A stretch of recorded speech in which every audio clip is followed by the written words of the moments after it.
Amesanso no akwa ba BM Badwam TV Badwam Jumadi eso hu se yatena se sei dia na kire se bre no aso se wasi yetumi edi nkomo na enso akwakoye fiade die de tebia na Kelmed Pharmaceuticals Limited wo mma be kan yansa na kire se nwa hodo asorto de wono ma betumi aboa ama bre bia pomodin sam no etumi akona ni magina bra ne na ya akono no wo mu ada na di ye di akire yenti meka se menya maame wo hanu sei mama BC papa mama BC papa make na bujina na so anya asem kese mommy me mu akwa Badwam TV so yeja papa bibia boko nyame ado na so de won se ha na wa wo hwa me se me jama nkwala no be ni finti me ame de ye me wan kasafa ye ho ti mommy na ye hwe Kelmed de na mbode maya eni ama de ye wo bebre na mbom ye yi mienu miensa bi a ye de be ma ya tie for na fe miaye bia pharmacy bi o mo bowura ho no ma na aka bia o me kwa kwanya afiri ho no o mi fatumi faso ye ni me da se anope midiane mama BC 56 cream eno na maji ato me ho so me free Kelmed Pharmaceuticals Limited ana me ba mo sra ban mu ha anope sa Kelmed enya yi ne ho se dia na ye apomuden ho asem ye kra enro fi India man mu eba o man mu ha na se ye kan enro so dia enro papa a FDA agi atom enti se ye wo mo sra ban mu ha mamommo ho enro papa ene ye de bremo na ne enro no ebi ni asam ho ha na mmom ye beka mienu ho asem a eye yare mienu ba ko ne BC 56 cream a eye ekradro ena ne etoso biem eye Leaf ointment ena ne tablet eno so ye koko edro boni beka se pals anase hemorrhoid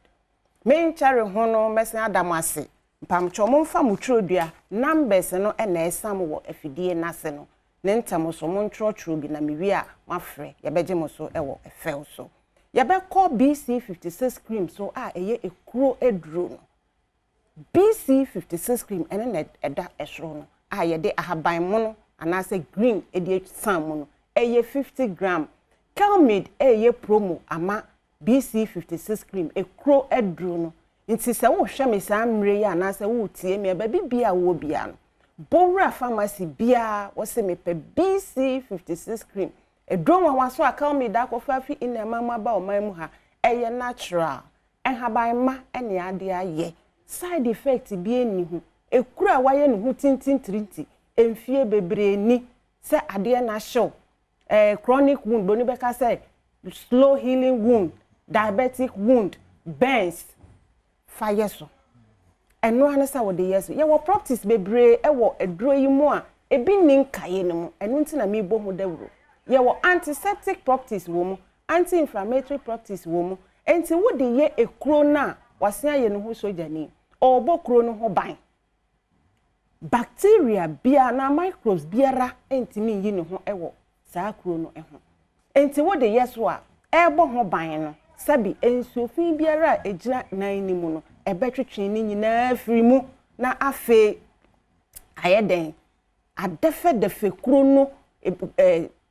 dead tissues biara a ewo kuro ne anka edada wo se ewu no ebeyiyi ni nyina firi ho afe hwedie foforo a esese epie no na etwe no epie kakra taw na ka kuro na si enya wetwa eno ni bonus e ka ho enya o etwa umpe we na opeden de bia me ka se emu ye den enti to papa no preko na fe wo ho ato e de na wo twen pharmacy biara wo bowura mu a ubenya yendro yi bia to afe ye ko Leaf ointment ene ne tablet so me se de bia me ka se emfere wo yare niema hyehye ntuma mu obi frɛ me a kyese enya asem keto me se na dada yi kan ho kope Leaf ointment ne ne tablet eye kokwa aduro wanwaso a ye de ahaban ma na aye kokwa waye ne hu tintin trinti yen ye kokwa aduro kokwa a oye stubborn no eno no tackle no na se wo yi nketo na afiri wa stubborn no de ode ne ye de hwe ye no nsa wo sabe kan ho kope Leaf ointment ne tablet obeka se why you so bebre enye Leaf se koko enya besua wo so a eja wayemuti anim keka chese weni keka chese wo posasa ene space ho ayede afi obesity woyɛ kɛseɛ bebre na sɛ pressure ekoda o rectum veins ne so a taw na koko edi ne ho ati sabi yaman yi mu ha kaboyi a de bia meka fiber nuane na yedi ne kakra bi pe yentimi nto fruit so fruit ama no homne so akyese o to asika ni ho enti kwana kope pie leaf ointment ne tablet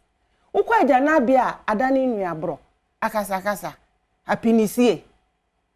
kope pie leaf ointment ene ne tablet wonom tablet no sabi ni apiepie no anasa ni apie wo rectum anasa bibia wogya wanan fa no fa yeso entwen emani metu moja se koko nya abesua wo a sabi bibia wogya wanan no behu se ho hyehyew eho kekaw ebetu moja wotena se awuntimi ntena se wonya comfortable woni wodofo bi di nkomo anu ayi wani ato baabi mpachew kope pie leaf ointment ene ne tablet eno a na ewodwom eno na ye papa enkonkoma obi mfa asokwa enna ne wa chenchena de bia meka wo twɛn de obi said makoto bia na me se dabi eno ani pie leaf say netie ebinimo de ye edin no de ye mu si one time pie leaf eno na haban no eda so ye de kokko asan esoro ho kakra bi no fa number no 059 855 3075 ene na etwagu wo afidie nase no mebobo mmiaye bi a wokọ hono mo a obenya ye nduro yi bi ato se ekuro na tete wo se ye kuro nko ade eye BC56 cream pharmacy bia obowura ho a obenya ewo hospitals ewo polyclinics ewo health centers referral point akese ni mu nyina ba bia ebi wo hono mo na mmiaye kakra obenya bi afri ewo ha mebobo kakra ma ba bia bowura ho ebia wo ben hanom tudu ebe ye nuanom nkramofo asori dan no ukọ honom a ubenya bi adabraka opposite Malcolm na plaza okanshi Elohim Adepa house ashama opposite Menya Krobo Rural Bank Madina opposite Malcolm uboru ahụ a ubenya bi afe ba konso ne Bonsu K Daniel ewo glifeda nso man uboru ahụ honom a ubenya bi atro ena achim odan na Naturumasi chemical shop ubenya bi wo ho Dixon Chum Chemical Shop Kennedy Pharmacy Atimodan hwa LB Amoafo Pharmacy eno so ya Atimodan hwa Kelmed Pharmacy Atimodan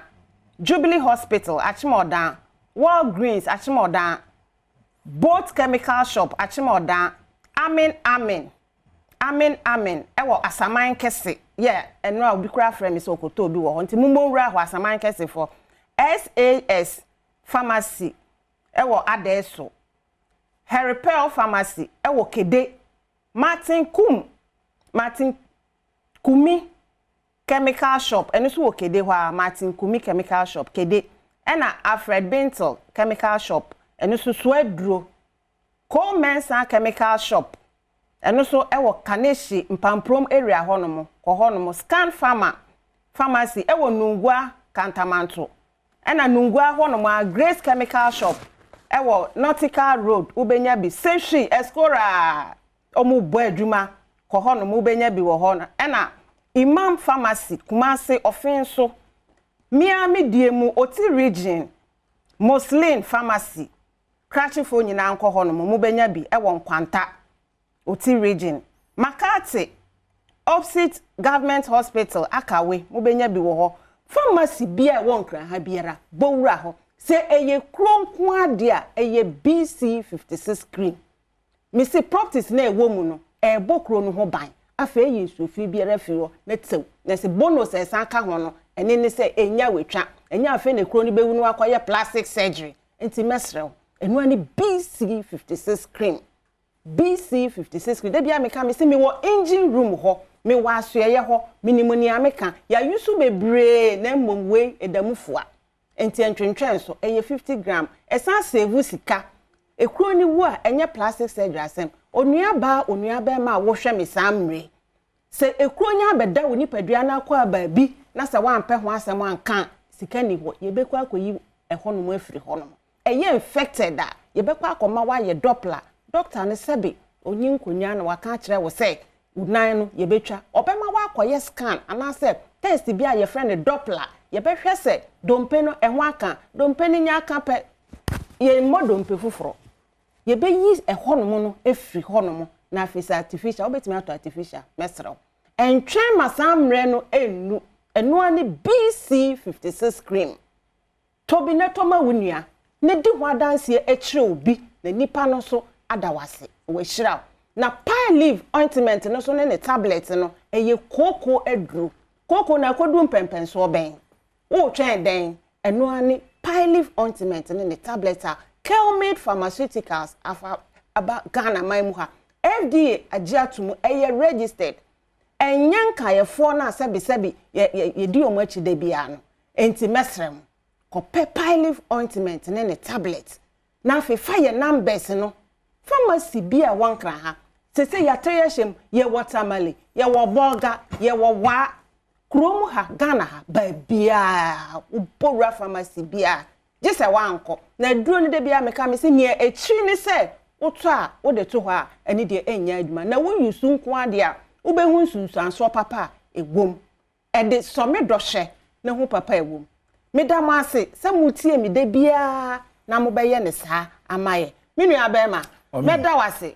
me da ase nyame nhira opa nhira on so pa nti mama BC na yetene nka no mama BC na yetene nka no Kelmed Pharmaceutical Limited honom na wo free nti jo nyina no obowura pharmacy bia na obetumi anya bi ne number no na go screen na se no ne number no na go screen na se ne shane so se ne nkomo kase kosopa ewo Accra Digital Center mpanyefo nyina atena se omo hwene mu se ometuma bobo ho de ekoso ewo ya adesua nseme mu nti bomoden a se wo TV wonyi emfa emfri hanum se na ene eye hindatu halilu de padodo na afro se sweetie so tu mambo hono na adujuma ene ye waboda pai wade nhyira wo na wonya okese metina sanse